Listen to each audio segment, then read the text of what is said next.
Itu juga kalimat, maksudnya moto atau pegangan hidup. Nah berikut ini saya beri contoh, ini kenangan saya, ini contoh terakhir. Masalah jadi orang terkenal maupun tidak. Di sini dicontohkan Imam Ghazali di halaman 367 di kitab saya 367, juznya 3 di kitab Ihya Ulumuddin. Di sini beliau cerita betapa untuk menjaga ikhlas sebaiknya orang itu tidak terkenal, tidak syuhrah, tidak terkenal. Oke, itu kita sepakat ya, karena kalau terkenal mungkin orang dipaksa publik dengan tanda kutip untuk selalu berbuat baik, tapi karena jaim lah, jaga image atau apa. Tapi ketika dibalik pertanyaannya, kamu rela yang terkenal itu orang enggak benar, sementara yang orang benar itu enggak terkenal. Lalu masyarakat taunya yang tidak benar. Kalau pertanyaannya dibalik gitu, orang baik wajib terkenal enggak? Kalau pertanyaannya dibalik seperti itu. Dokter yang benar tidak terkenal, yang malpraktek terkenal. Kamu ingin kondisi seperti itu? Enggak ingin kan? Kampus yang bagus enggak terkenal, kampus yang bagus enggak terkenal, yang enggak bagus. Nah, artinya apa? Gara-gara olah kata, olah pikiran, ini logika jadi rubah. Lagi-lagi apa? Jawaban itu ada di kata-kata sebetulnya. Makanya bab-bab seperti ini tidak usahlah kita berdebat, berpolemik. Sebaiknya orang itu humul, menutup diri. Apa sebaiknya orang terkenal, itu nggak perlu seperti itu. Sudah terserah Tuhan saja. Makanya saya mulai dulu ngaji sampai sekarang itu ya tidak punya punya ikon tertentu atau punya website tertentu, enggak. Sudah terserah pangeran. Saya juga tidak sok suci materialistik atau enggak, ya tidak mikir saya.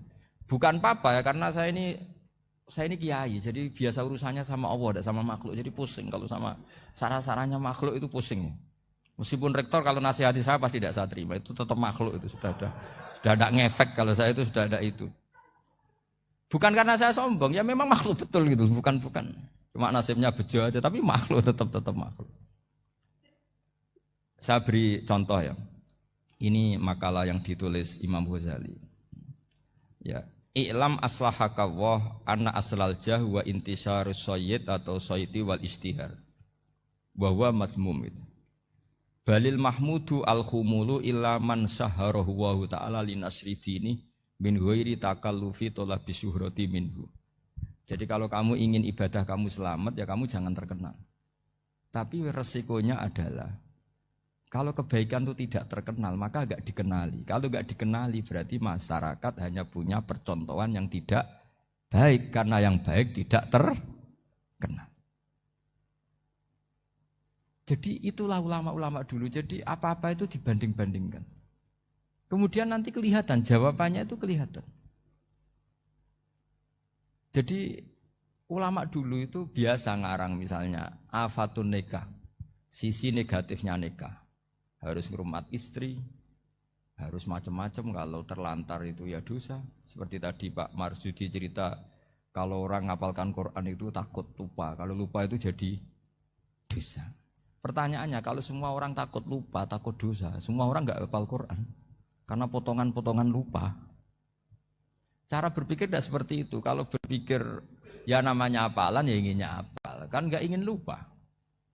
Lah nanti kalau takdirnya lupa karena hal-hal yang dimaklumi oleh syariat itu enggak yang termasuk dosa. Yang dosa itu lupa liwiri udhrin syar'iyyin, lupa yang tidak ada sebab yang apa?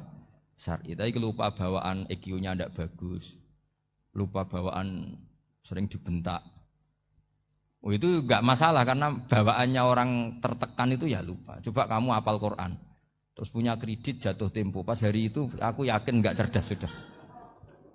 Itu bawaannya orang tertekan itu pasti lupa. Jadi ya saya teruskan ya. Jadi terus ada makalah yang sangat bagus sekali tentang itu. Saya baca ya. Wa yadullu ala dzalika anna Allah azza wa jalla amaral anbiya'a bi idharil amali lil iktida wa khassahum bi mansibin nubuwah. Wala yajuzu ayyudhanna bihim annahum khurrimu afdhalal amalen. Jadi orang yang terlalu mendewa-dewakan khumul itu menutup diri. Oke itu baik, karena dengan khumul, dengan menutup diri Anda tidak riya, Anda tidak pamer. Tapi kata Imam Ghazali, kamu juga harus ingat di antara syaratnya Nabi itu harus mengumumkan kalau beliau itu seorang Nabi. Harus memaklumatkan kalau beliau seorang Nabi supaya bisa diikuti. Caranya sholat harus diumumkan sehingga Nabi itu mengatakan harus jamaah. Karena dengan cara jamaah itu bisa shollu kama ra'aitumuni usolli. Coba kalau Nabi sholatnya enggak diperlihatkan, kamu harus sholat yang benar. Caranya gimana ya Rasulullah? Itu rahasia. Bingung enggak kira-kira? Bingung enggak? Ya misalnya amal rahasia selalu lebih baik. Terus ada pertanyaan, Nabi ngendikan kamu sholat yang benar. Caranya gimana Nabi? Ya itu rahasia. Terus gimana coba? Tapi Nabi ngendikan apa? Shollu kama ra'aitumuni usolli. Ya sudah kamu sholat, niru saya sholat. Berarti Nabi sholatnya diperlihatkan apa disembunyikan? Diperlihatkan. Jadi begitu juga saya berkali-kali bilang, orang tahu kalau itu bidan ya berdasar tulisan itu bidan. Tahu kalau itu dokter gigi ya itu dokter gigi. Jangan sampai gara-gara tidak ada tulisan mau beli alat bangunan di dokter gigi. Mau periksa gigi di toko bangunan. Gara-gara apa? Enggak ada maklumat. Nah, di sini ulama-ulama selalu memaklumatkan dirinya. Termasuk Imam Ghazali ketika ngarang kitab dinamai Ihya Ulumuddin, bahwa kitab ini bisa menghidupkan ilmu-ilmu agama yang mulai hilang. Begitu seterusnya. Jadi ini ngaji ya. Jadi orang itu harus ngerti. Jadi jangan nuruti emosi sendiri atau logika sendiri. Bahwa saya suka humul, ya monggo. Agama Islam menyediakan sarana itu. Uzlah itu ya punya sisi kebaikannya sendiri. Tapi syuhrah terkenal asal tidak nuruti nafsu juga punya sisi kebaikannya sendiri. Setidaknya umat ini punya satu master kebaikan yang mudah diakses. Tapi tadi saya ulang lagi, jangan karena hadun nafsi, jangan karena kepentingan pribadi. Makanya di sini disebutkan wa yadullu ala dzalika ay ala syuhrah anna wa ta'ala amarul anbiya bi dzaril amal lil iktida. Allah selalu memerintahkan para nabi kalau ngamal kebaikan ya harus dimunculkan supaya bisa ditiru. Yaitu tadi kita tidak bisa bayangkan kan kalau misalnya Nabi menyuruh kamu harus sholat yang benar, kemudian sholatnya Nabi sembunyi. Lalu ditanya, Nabi saya niru siapa? Wah itu rahasia, kamu nggak boleh lihat sholat saya, saat takut tidak ikhlas. Ribet kan? Sehingga jamaah itu statusnya tetap harus. Nah bedanya harus ini ulama berpendapat harus yang apa? Fardu kifayah, tapi fardu itu maknanya harus. Tapi bukan berarti kalau nggak jamaah sholatnya nggak sah, nggak. Tapi statusnya jamaah tetap apa? Harus. Nah barokahnya harus ini orang yang baru sholat, sholatnya langsung benar karena ada yang diikutin. Coba kalau mantan dukun baru sholat terus sholat sendiri, itu mesti mirip mantra. Itu. Karena dia tidak ada master percontohannya. Tapi barokahnya ada master, orang paling bodoh pun kalau sholat ya benar. Karena standar ada komandonya, ada imamnya. Sehingga Imam Ahmad malah berpikir keras. Syarat sahnya sholat itu harus jamaah. Cara pikirannya Imam Ahmad. Keras sekali beliau. Sehingga kalau orang sholat sendiri kok ada orang lain yang maunya berjamaah harus bayar, orang itu harus bayar. Demi sahnya sholat. Itu madzhabnya Imam Ahmad. Tapi kalau madzhab Syafi'i hanya mengatakan itu fardu kifayah. Yang kalau satu komunitas gak mau melakukan semuanya apa? Dosa. Ya jadi ini sebelum sesi ringan tanya jawab hanya 2 saja tanyanya, nggak boleh banyak-banyak nanti nggak pulang-pulang saya. Jadi tak baca lagi biar dapat berkahnya Imam Ghazali. Wa qala qaumun asirru afdalu minal alaniyati. Terus kata sebagian ulama al alaniyah itu afdal minas sirri. Terus diperbandingkan baik yang mana amal dipertontonkan sama ndak.